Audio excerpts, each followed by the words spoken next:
Welcome to vTalkInsight Risk Sentiment Daily for January 27, 2026.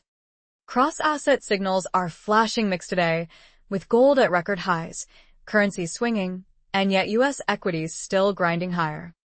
Let's unpack what this tug-of-war means for risk sentiment and positioning across global portfolios. Risk sentiment today is best described as cautiously risk-on. The S&P 500 has added roughly 0.5%, and the VIX sits near 16, signaling that headline equity volatility remains contained even as cross-asset nerves build underneath.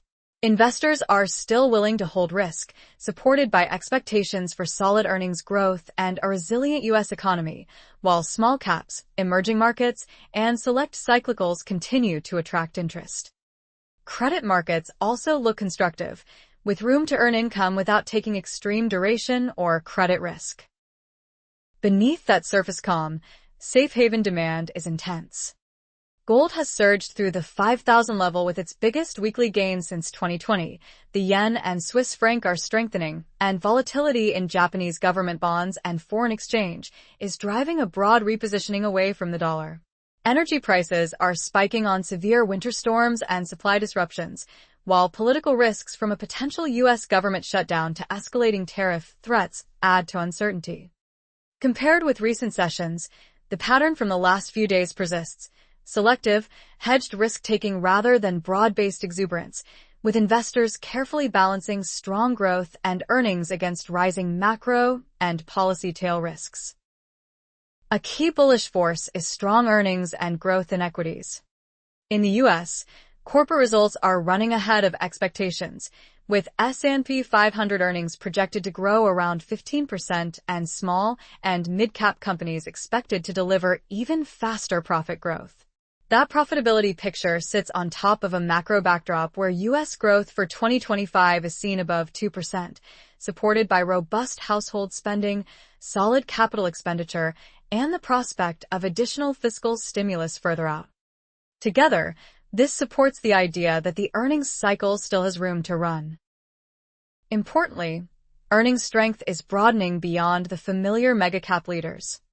Emerging markets are forecast to grow earnings by more than 20%, with attractive technology valuations in Asia and higher commodity prices supporting Latin America.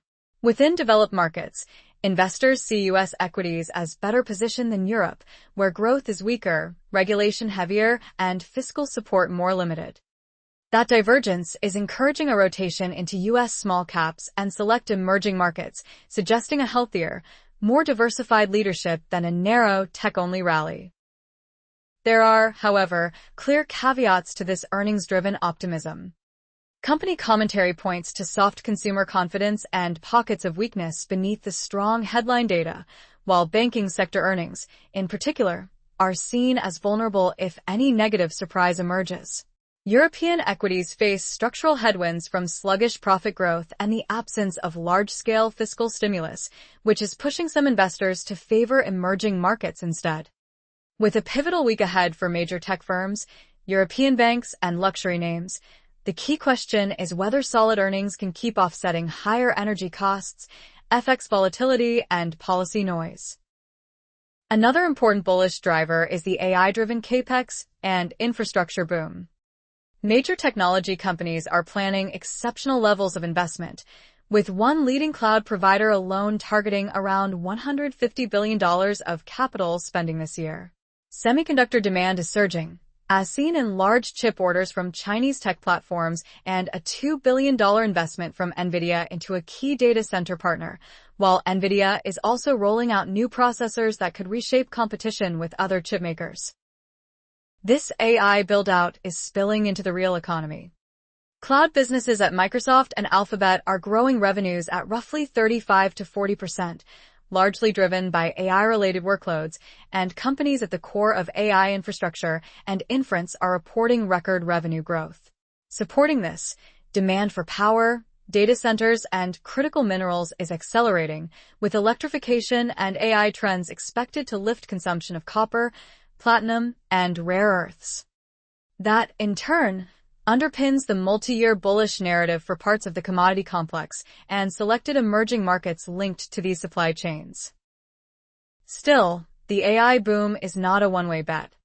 Concerns are rising about circular financing in some AI ecosystems, where large vendors invest in customers who then buy more hardware, and there is growing scrutiny of companies whose capital expenditure already exceeds operating cash flow. At the same time, application layer software firms are facing margin compression from AI-native challengers, and regulators are increasing oversight of AI-generated video and other sensitive uses. Investor sentiment on AI remains overwhelmingly positive, but lofty expectations mean that any disappointment on earnings, adoption, or regulation could quickly challenge this bullish driver. A third support for risk appetite comes from attractive yields in credit and bonds. Market participants highlight that investors can now build high-yielding portfolios with only moderate risk, as both treasuries and credit markets offer income levels not seen since the mid-2000s. Corporate credit, in particular, is viewed favorably relative to government bonds. European investment-grade issuers benefit from solid balance sheets and manageable maturities, while spread compression in Italian debt versus German bonds points to a broader move away from sovereign credit risk toward carry opportunities. On the sovereign side, pockets of value are also emerging. German bonds in the 10 to 20-year segment are seen as attractive after years of underperformance, even with policy rates at 2%, and U.S. Treasuries continue to draw strong overseas demand, with foreign holdings at record highs. The U.S. curve is broadly aligned with fundamentals, and 10-year yields have remained stable around 4.2% despite turbulence elsewhere. The counterpoint is that rising fiscal concerns, heavy debt issuance, and fragile Japanese bond markets could push government yields higher over time, so the appeal of today's carry comes with sensitivity to both inflation and policy shocks. On the bearish side, the most striking development is the safe haven surge in gold and FX. Gold has smashed through the 5,000 mark, logging its biggest weekly rally since 2020 and climbing nearly 9% in just a few days. Drivers include persistent geopolitical tension, worries about fiscal imbalances in major economies, and a potential partial U.S. government shutdown, all of which reinforce gold's role as a portfolio hedge at a time when traditional bond, equity correlations have weakened. Central banks are reinforcing this move, with institutions like Poland adding to gold reserves almost regardless of price, signaling a structural shift in reserve management away from paper assets toward bullion. Large asset owners are also increasing strategic allocations, citing concerns over persistent inflation, debt dynamics, and currency debasement. Mining equities tied to gold and silver are hitting record levels, and precious metals are rallying in tandem with industrial metals such as copper, pointing to both safe haven demand and a broader commodity story. Safe haven flows are equally visible in foreign exchange. The yen has strengthened sharply, with a 5 yen move since Friday, as traders brace for potential coordinated intervention between the US and Japan. The Swiss franc is also firming, signaling elevated global risk aversion. At the same time, the dollar has dropped to its weakest level since September against major peers, amid concerns over U.S. debt, the current account deficit, and policy unpredictability. That said, there is skepticism about a wholesale sell America shift, given the depth and liquidity of U.S. markets, and options markets are already flagging the risk of a pullback in gold toward 4,700, underscoring how stretched this safe haven trade has become. Another major headwind comes from energy shocks and weather-driven disruptions. European natural gas prices recently jumped close to 10% within minutes, and U.S. natural gas has surged more than 70% in a week to levels not seen since 2022. These moves are being driven by severe winter storms, supply disruptions, and Europe's growing reliance on U.S. liquefied natural gas, which magnifies sensitivity to American weather and infrastructure stress. The economic fallout from the storms is significant. Estimates suggest damages of over $100 billion, with more than 1 million power outages and the highest number of flight cancellations since the COVID era, and one major bank sees a potential 1.5% drag on first quarter U.S. GDP. Higher heating and power costs, alongside transport and manufacturing disruptions, raise near-term inflation risks, just as markets had grown more comfortable with a disinflation story. Energy equities and natural gas producers may benefit, but energy-intensive sectors such as chemicals could face margin pressure if elevated prices and volatility persist. Policy responses highlight the severity of the shock. U.S. authorities are even suspending some environmental rules to maximize coal and oil-fired power generation, while in Europe, persistent volatility in gas reflects both weather and ongoing U.S. supply issues. OPEC Plus is expected to keep crude production steady, which helps limit one source of uncertainty, but it does little to offset localized gas and power stress. If weather normalizes, these price spikes could fade.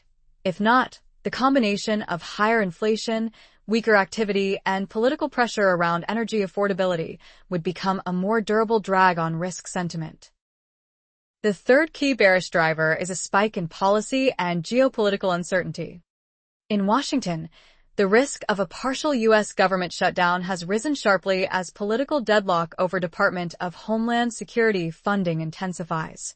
Delays in passing spending bills could disrupt operations at agencies like Defense and Labor and even prevent timely release of key economic reports, increasing uncertainty for markets that depend heavily on data to gauge the Fed's next steps.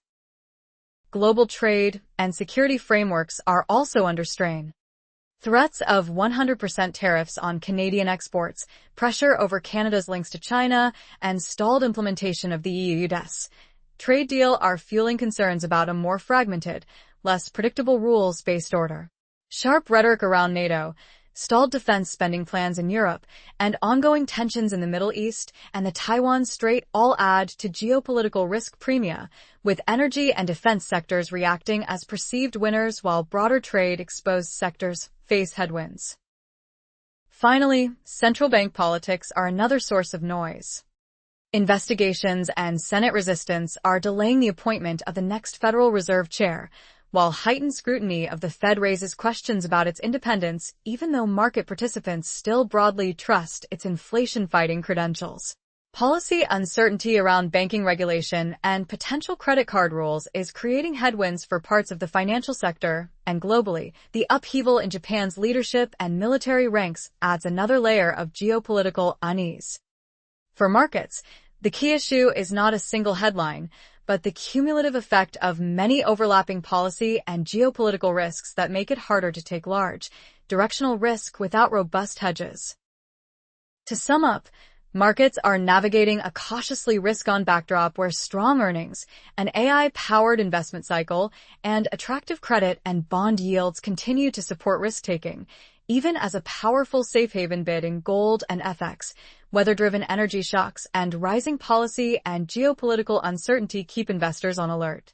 The balance of risks argues for close attention to how upcoming earnings, energy prices, currency moves, and Washington's budget negotiations evolve, because any break in this fragile equilibrium could quickly shift the cross-asset narrative. This video is for information only and is not investment advice. Visit and subscribe to vTalkInsight.com for latest interactive market insights.